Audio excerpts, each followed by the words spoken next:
It's been a whole lot of Great. a whole lot of games to look at. Atletico Madrid doing something fantastic yesterday against a Barcelona side. I still don't understand why Barcelona continues to play Exactly.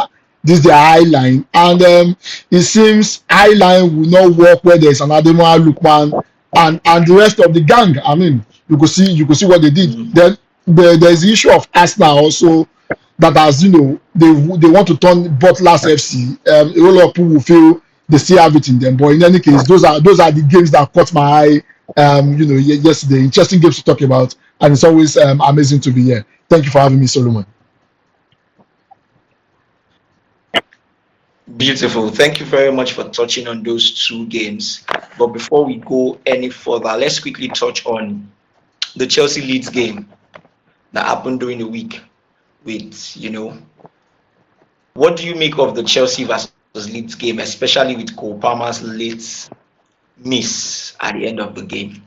Well, I think it's very unfair what some people are doing towards him.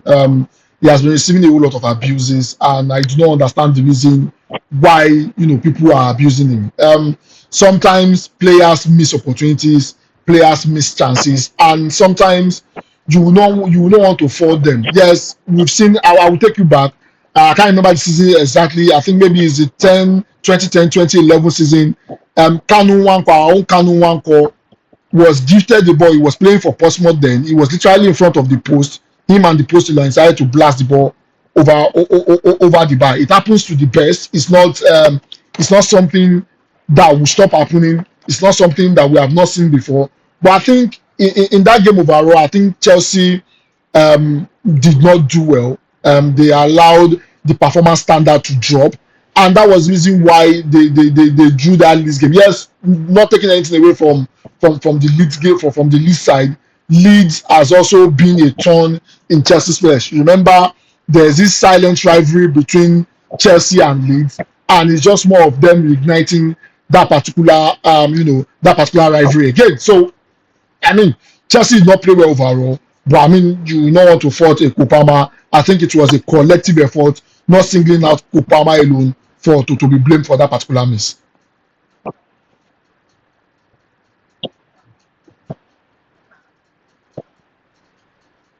Oh, brilliant. I genuinely think that, Leeds have been a tough side all season long, and they just are not letting anything slide by them easily anymore. So, yes, brilliant take on that. And of course, we move to the big one. Arsenal dropping points away to Brentford after a 1-1 draw, especially after Manchester City were able to dismantle Fulham. And we know how that Fulham were close to clinching a draw in the first leg after such a brilliant second half performance from our very own Samuel Chukwueze, right? But Man City came out gun blazing and they finished the match in the first half. What do you make of the Arsenal side? What do you think of their performance in yesterday's match? Well, for me, I think there is this nervousness surrounding Arsenal. And to be honest with you, I think a whole lot of the players sometimes I don't understand the reason why they are always scared. I mean, if you look at that particular game, they only had one shot on target. The one that Madueke finally scored, that was the only shot on target that actually went into the net. Since then, after then, they were just passing the ball behind the scene. Also, the substitution from Arteta, I do not understand it. I don't understand it. You need somebody to produce for you. You are in a very tight corner. You needed more goals. Yet you decided to keep a Gabriel Jesus on the bench. I mean, I don't understand the logic behind the move Arteta made yesterday. I would have expected, a Gabriel Jesus to play. Even taking out a Madueke and bringing in a Saka. To be honest with you, and this not being too harsh on Saka. I think Saka has been really, really poor this season. And before he went on injury, he has been poor. The stats does not lie. Why do you take out a Madueke that has been a positive influence in that particular game? Why do you take him out and bring in a Saka that went on injury while he's not doing well, came back, is still not performing the way he used to perform, and you decide to feature that same player in that particular game. Also, the goals that they conceded. I mean, if you are playing the Brentford side, a team that has not lost so far, that has been very consistent in how they've been playing. Kit Andrews has been able to build a fortress, at the I've forgotten the name now. At that stadium, he has been able to build a fortress in that particular stadium. They hardly lose in that particular. Yeah, VTech Stadium. They hardly lose in that particular stadium. I would have expected Arteta to look at the tactics of Brentford. Go back to the start again. Brentford are specialists in scoring with set pieces, throw-ins, corners, and the rest of that. Majority of their goals come from there. What was he thinking? Leaving yes, a lot of people say yes. What was the job of Declan Rice? He's supposed to mark him and the rest of that. But you can't put a Declan Rice in that particular position. Also, Declan Rice himself, somebody was going for an header. You are using your leg. How do you justify that? So sorry, Odegaard rather. Sorry, Odegaard rather. So I mean, how do you justify that? Somebody was heading the ball and you are going with your leg. How do you justify it? And you expect the result to be different? To be honest with you, I think the boys let themselves down. Arteta's substitution also was very poor. I mean, he didn't do so well with the substitution, and we saw the result yesterday. To be honest, the pressure is on. One more draw again, then you have Man City breathing down your neck. The big question is this: can Arsenal go on an unbeaten run spree? Can they do it? I highly doubt it. Thank you very much for that, Mr. Mayo. I'm going to ask you a question right now. If Mikel Arteta had left Saka on the bench, considering the fact that we all know that he's Arsenal's star boy, and he brought on Gabriel Jesus, and the match is still eventually ended in a 1-0 draw, do you think that you would still question his substitution? Do you think that you would not have wanted Saka to be part of the game, knowing that, of course, as I said, he's Arsenal's star boy and he's one of the players that can turn up when he's needed? Well, it's not a matter of turning up when you are needed. Yes, Saka has been doing it; he has done it before. However, you look at the current start at the moment. Saka lost form before he was injured, right? And the stats do not lie. Gabriel Jesus came back from a long time injury, from about 9 months injury, if I'm not mistaken. And look at his sharpness in front of goal. I mean, he has even scored. Saka, the sparing appearance he has made so far, he has not contributed so much. So you want to take that into account, and you are playing against a very difficult Brentford side. Remember, the only shot on target in 90 minutes was the goal of Madueke, and that was it. Arsenal was that poor yesterday, and what you needed was somebody that was very deadly in front of goal, somebody that could get the goals. In that particular game, Arsenal needed a security goal, which they did not get, and that came back to bite them in the behind. In this pressure point of the season, these are the kind of games. Yes, you might not even play well. These are the kind of games you should win. I will take you back to the Man City Liverpool game. In all honesty, if you look at that game critically, I don't think Man City were very exceptional in that particular game. Yes, a lot of people might trust to Nathalison for dashing them the late goal and the rest of that. However, if you look at the totality of how Man City played that game, they didn't play so well. But what did they do? They took their chances. Even the goal Bernardo Silva scored was because of taking their chances. Yes, there were lapses in the center of defense for Liverpool and just well. However, the chances we were finding between, they took it and they scored. So I think Arsenal did not do that, and he has come back to that. For me, a Gabriel Jesus would have been much more valuable in that particular game. Brilliant. Talking about chances, we had the Declan Rice and Martinelli's chances, which if they had converted, we believe that they would have sealed the match. I mean, Arsenal went 1-0 up until the time when Declan Rice had that chance to put the ball at the back of the net and decided to pass to Victor Gyökeres, right, who was unable to see through to the goal. And of course, Martinelli also missing a sitter which is quite surprising because Martinelli almost always scores those type of goals, right? We can go over and over again with him running, through on goal to be able to score those type of goals. But yes, so I would like to ask, what do you think will be going on in City's camp at the moment, considering the fact that, especially after their win against Fulham, Guardiola did say that he was going to watch the match Arsenal Brentford. Antoine Semenyo also said the same thing, that they were going to be looking out for the match. What do you think will be going on in City's camp right now? Well, this is a coach that has done it before. He has done it 4 times in a row before, and there is no. I think it's very difficult to stop him again. What he needs to do is just this: the same thing he has been doing before. Focus on your own game. Make sure you win the games. Continue to pile pressure on Arsenal. Arsenal, and this is not throwing shot at any Arsenal fan. A lot of people might listen to this and think maybe because I'm a Manchester United fan, yes, because we banter, I want to throw shot at Arsenal and the rest of that. We have seen Arsenal cave under pressure before. We have seen Arsenal cave under pressure before, and we have seen a Guardiola side go on a 19-game unbeaten run, winning all their games. Sorry, 17 games unbeaten run, winning all their games. We have seen them do it before rather. So I mean, what if I were Guardiola, what I would tell the boys is focus on your game, forget about Arsenal, let's make sure we win all our games, and let's leave it up to Arsenal to give this to us or not. All our games include the crucial game against Man City. The draw yesterday makes the game between Arsenal and Man City, the second leg, very, very crucial.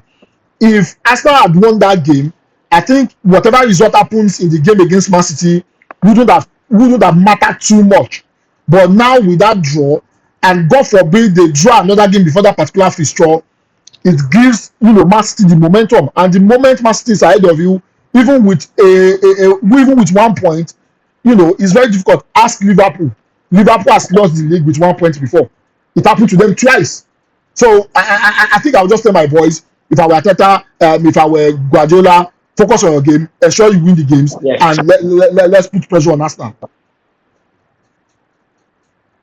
Oh, brilliant. Now that you said that to Pep Guardiola, what exactly do you think Arsenal can do differently this season? As you said, we've seen them cave under pressure before, they've collapsed under pressure at the time when it matters most. In fact, most people believe that when it comes to January, Arsenal will almost always, bottle the top of the table and eventually fight for fourth position, as it were, in Wenger's era, right? And now they've come second 3 times in a row. What exactly do you think that Arsenal can do differently this season if they want to really win the league? If they are to go all out to win the league this season, what exactly do you think Arsenal can do differently? Well, the thing is what they need to do is very simple. I think if I were Arteta, I would tell the boys to relax. There's no point to be too anxious. I think there's an aura of fear around that particular team. I think he needs to tell the boys to relax. It's just football games. The way you have been consistent before and you've been able to find yourself on top of the league, please let's go that route again. That's number one. Take away the pressure from them. Do not tell them. Yes, it's important that they should fight for the league. However, it needs to calm their nerves, because I have said it, and I said it I think 2 weeks ago when we were talking about this particular Arsenal side. I said there is a nervousness around them. The game against Karat and Marty showed me what I was talking about. There was this nervousness around them, and you don't win titles with nervousness, because when you are nervous, you make unruly mistakes. Goes back to Odegaard again. Somebody wants to head the ball, you are using your leg. It doesn't make any sense. You are leading 1-0 and you are not attacking minded. You are busy playing in your own half, keeping possession in your own half. They are having negative possession. Yes, if you look at the start, you think they have possession, but it's negative possession because you are not doing anything with the possession you have. You are practically passing the ball around in your own half. That's not possession. So I think I will tell the boys to relax, calm down. Yes, we know Man City is behind us. What we need to do going forward is we need to win our games. That is just it. We need to win let's forget about Man City behind us. Let's win all our games. We've done it before, I think when the season started, they went on a run of 5-6 games unbeaten. We can do it again. Let's bring in the consistency again. Let's go on the 5-game winning streak. Let's set a target. Let's win our next 3 games. When we complete that target, the next target let's win another the next 4 games. Then that's how to approach it, rather than worrying about Man City that is breathing down their neck.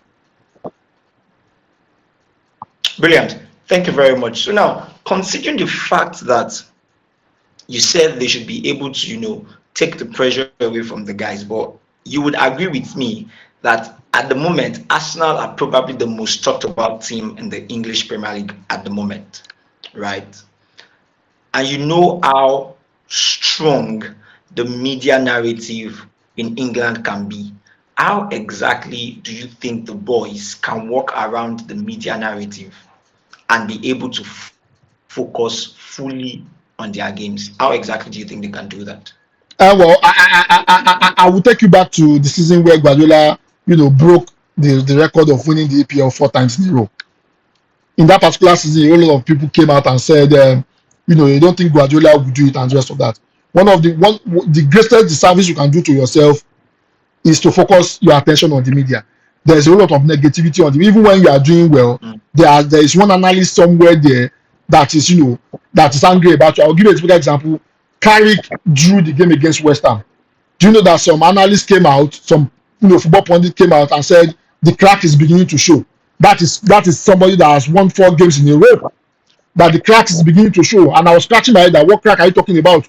When Amorim was there, you didn't talk about crack. Now somebody has won 4 games in a row and drew 4.5 over 5. And you are saying the cracks are there. What cracks are you talking about? Yes, they didn't play well, but they drew that game. They did not lose. So I think the thing you need to do is shut out the noise of the press. And there is a need for Arteta now. I want to take him back to what Ferguson used to do. While Ferguson was the coach of Manchester United, there are strict protocols, there are strict rules as regards your interaction with the media, and this also goes to social media too. There is a need for them to limit that, because there is a way this thing distracts people. Are you aware that sometimes ordinary comment on a post can affect players negatively? We are in the days whereby players talk about mental health and the rest of that. So there needs to be a strict protocol as regards interaction on social media. Get them over the negativity. Let them be more focused on the task at hand, such that will not distract them. Because a lot of people, that yesterday draw, I'm 100% sure if you come through the comments of Arsenal players, people will make a whole lot of disparaging comments against them. And this thing has a way of affecting them. So I think this is not the time for them to focus on that. If they focus on that, they are going to lose focus on the field of play, which might be disastrous for Arsenal at the end of the day. Brilliant. I completely agree with you as well. Shut out the media narrative. Do not focus on that, because even when you win a game, just as you said, even when you win a game, there are still some people who would pick out negatives from the game. So yes, that's quite brilliant, and we hope to see what becomes of Arsenal and City in this final lap of the title race, because we have just 12 matches to go and 4 points still at stake, and both teams are still going to meet each other 2 times before the end of this season, if not even 3 or 4 times if they qualify to the quarterfinals of the Champions League. But yes, now let's quickly move on to